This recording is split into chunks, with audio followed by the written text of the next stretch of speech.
Yan, cooking more gulay para healthy. So, meron siyang zucchini, walnuts,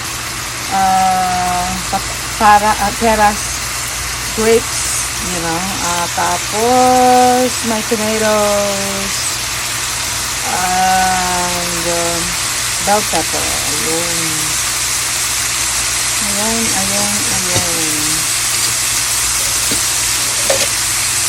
Gisa-gisa lang, tapos lagyan lang ng seasoning, mga ganun, okay na.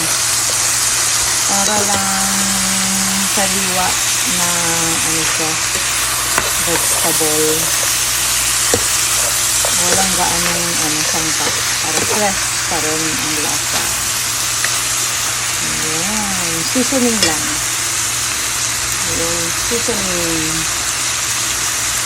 Ayan, seasoning salt. Ayan.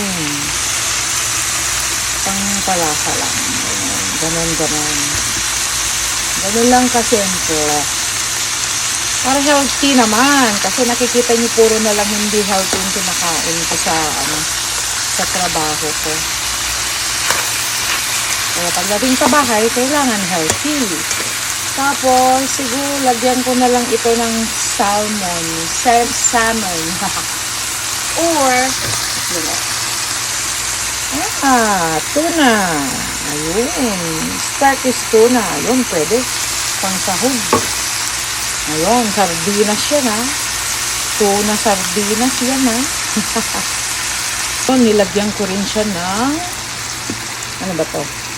Hoisin sauce. Turong anpo. Parang parang Thai.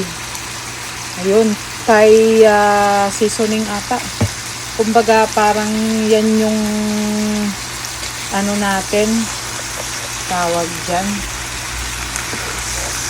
Parang ewan ko lang kung anong klase, parang teriyaki ata yan. Ewan. Ang palasa lang ba? Yan. Yan ang ating healthy ulam ngayon. Para hindi nyo naman sabihin na, Mama, nanay, puro na lang yung unhealthy kinakain mo. Nga naman, tama kayo. Mabuti nga kayo. You care about my health Ako, I don't care about my health. Ayun, sarap na yan. Pizza.